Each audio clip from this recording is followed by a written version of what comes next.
ሰላምን ጥዕናን ንኩልኩም ተኸታተልተይ ይኹን እንዳበልኩ ናብ ናይ ሎማዓንቲ መደበይ ከኣትው ኣብ ናይ ሎማዓንቲ መደበይ ከምቲ ልሙድ ንዓኹም ንተኸታተልተይ የምህርዩ ኢለ ዝሓሰብክዎ መደብ ሒዘልኩም መፅእ ኣለኹ። ናይ ሎማዓንቲ መደበይ ዘርዕሎ ናይ ኤሌክትሮኒክስ ኣቑሑት መኻን ይገብሩና ድዮም ቀልጢፍና ንኽነፍስስከ ይገብሩና ዶ ዝብል ሓሳብ መልሲ ክንህበሉ ኢና። ብሓቂ መኻን ዝገብሩና እንተኾይኖም ብሓቂ ኸ ቀልጢፍና ክነፍስስ ዝገብሩና እንተኾይኖም እንታይ ዓይነት ጥንቃቐታት ክንገብር ከም ዘለና ክንርኢና። ብኸመይ መንገዲ እዩ ኸ መኻን ክገብሩና ዝኽእሉ ብኸመይ መንገዲ እዩ ኸ ቀልጢፍና ንኽነፍስስ ዝገብሩና ዝብል ሕቶ መልሲ ክንህበሉ ኢና። እስካብ ናይ መደበይ ፍጻመ ሓቢርኩም ንጽንሑ። ነዚ ቻነል ሓደሽቲ ዝኾንኩም ሰብስክራይብ ብምግባርን ነታ ናይ ደወል ምልክት ሓንቲ ሻዕ ብምንካእን ዝተፈላለዩ ናይ ጾታዊ ርክብ ናይ ጥዕና ከምኡውን ናይ ሓዳርን ናይ ፍቕርን ህይወት ኢንፎርሜሽን ትረኽብሉ ቻነል ስድራ ንኽትኮኑ ብኽብሪ ንሓትት። መደብና ናብ ብዙሓት ሰባት በፂሑ ብዙሓት ኣሕዋትና ትምህርቲ ንኽወስድሉ ላይክ ጌርኩም ጀምርዎ። ስድራን ዝኾንኩምኒ እንዳመስገንኩ ናብ መደበይ ክምለስ። ኣብ ናይ ዕለታዊ ናብራና ካባና ዘይፍለይ ነገር እንተሃልዩ ሞባይልና ወይ ድማ ስልክና ሓደ እዩ። ስልክና ድማ ዝተፈላለየ በዝሒ ዘለዎ ሙቐትን ራዲሽንን ወይ ድማ ጨራ የፈልፍል እዩ። እዚ ድማ ብልዑል መጠን ንመኻንነት ቀልጢፍና ናይ ምፍሳስ ፀገም እውን ከስዕበልና ይኽእሉ እዮም። ስልክና ዘፍልፍሎ ራዲሽን ወይ ድማ ጨራ ካብ 0.2 እስካብ 2.4 ጊጋ ሄርዝ ራዲዮ ፍሪኩዌንሲ እንትኾን ብጣዕሚ ከቢድ ዝበሃልን ናብ ከቢድ ሳዕቤን ከብፅሐና ዝኽእልን ኣይኮነን። ኮይኑ ግና ፀገም ከብፅሐልና ዝኽእል እዩ። ፀገም ከብፅሐልና ዝኽእል ድማ ንነዊሕ ሰዓታት ኣብ መትሎና ከባቢ ኣብ ቅድሚት ጁባና ክነቕምጦ እንተለና እዩ። እዚ ማለት ልዕሊ 5 ሰዓታት ኣብ ቅድሚት ጁባና እንትቕመጥ ፀገም ይፈጥር እዩ። ፈለማ ናይ ስፐርምና በዝሕን ምንቅስቓስን ከቕንሶ ይኽእል። ናይ ስፐርምና ዲኤንኤ ክጎድኦ ይኽእል። ናይ ስፐርምና በዝሕን ምንቅስቓሳትን እንተቐኒሱ ድማ መኻንነት ከስዕበልና ይኽእል። ዲኤንኤ ናይ ስፐርምና እንተተጎዲኡ ድማ ዋላ እንተጠነሳውን ኣቦርሽን ወይ ድማ ምንጻል ጥንሲ ከስዕበለን ይኽእል እዩ። ካብዚ ብተወሳኺ ድማ ስልክና ኣብ ጁባና ኮይኑ ኣብ ዝሞቐሉ ግዜ ናይ ቴስቴስትሮን ሆርሞንና ብምጉዳእ ቀልጢፍካ ናይ ምፍሳስ ፀገም ከስዕበልና ይኽእል እዩ። እዚኦም እስካብ ሕዚ ዘልዕልናዮም ሓሳባት ኣብ ስልክ ጥራሕ ዘይኮኑስ ኣብ ላፕቶፕን ካልኦት ናይ ኤሌክትሮኒክስ ኣቑሑት እውን ዝሰርሕ እዩ። ላፕቶፕን መኻንነትን እንታይ ይራኽቡ ዝብል ሓሳብ ድማ ክንርኢ።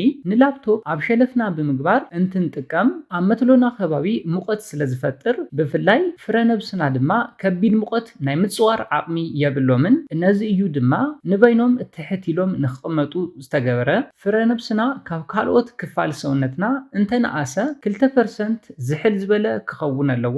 ኣብ ዘርኢ ፍረና ሙቐት ዘስዕብ ዝኾነ ይኹን ነገር ኤሌክትሮኒክስ ይኹን ካልኦት መሳርሒታት ኣብ ናይ ምውላድ ዓቕምና ሳዕቤን የብፅሑ እዮም። ነዚ ምስ ረኣና ኤሌክትሮኒክ ማግኔቲክ ፍሪኩዌንሲ ወይ ድማ EMF ንሪፕሮዳክቲቭ ቻሌንጅስ ወይ ድማ ናይ ምውላድ ፀገምን ብኸመይ ይተሓሓዙ ዝብል ሓሳብ ክንርኢ።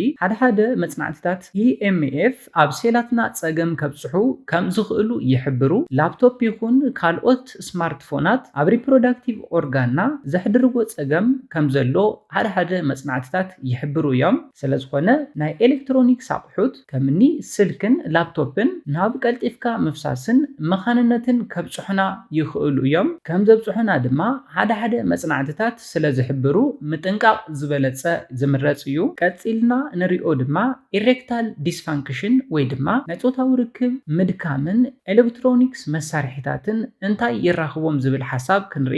ኣብዝሕና ስልኪ፣ ላፕቶፕ ከምኡውን ካልኦት ናይ ኤሌክትሮኒክስ ኣቑሑት ምጥቃምና ብፍላይ እኹል ምንቅስቓስ ከይንረክብ ብምግባር እኹል ድቃስ ዕረፍቲ ንኸይንረክብ ብምግባር የዳኽሙና።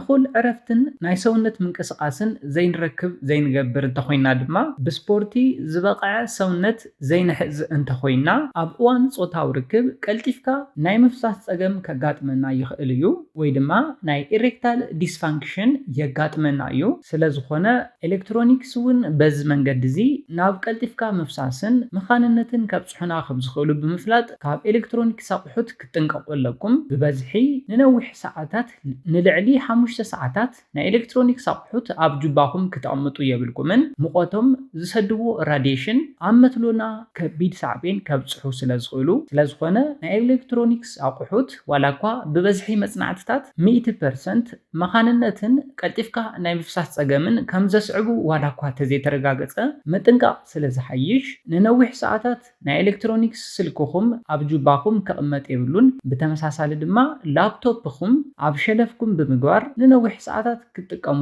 የብልኩምን። ነዚ ኢለ ናይ ልምዓንቲ መደበይ በዚ ክዛዝም ካብ ናይ ልምዓንቲ መደበይ ዝኾነ ሓድሽ ነገር ከም ዝሓዝኩም ተስፋ ይገብር። ነዚ ቻነል ሓድሽ ዝኾንኩም ሰብስክራይብ ብምግባርን ነታ ናይ ደውል ምልክት ሓንቲ ሻዕ ብምንካዕን ዝተፈላለዩ ናይ ፆታዊ ርክብ፣ ናይ ጥዕና ከምኡውን ናይ ሓዳርን ናይ ፍቕርን ህይወት ኢንፎርሜሽን ትረኽብሉ ቻነል ስድራ ክትኮኑን ክተተባብዑናን ብኽብሪ ንሓትት። መደብና ናብ ብዙሓት ሰባት በፂሑ ብዙሓት ኣሕዋትና ካብዚ ዓይነት ፀገም ንኽርሕቑ ላይክ ሼር ምግባርኩም ኣይትረስዑ። ሓሳብ ሪኢቶኹም ንቻነልናን ንመደብናን ንምዕባይ ስለ ዝሕግዘና ሓሳብ ሪኢቶኹም ብኮሜንት ተብፅሑና።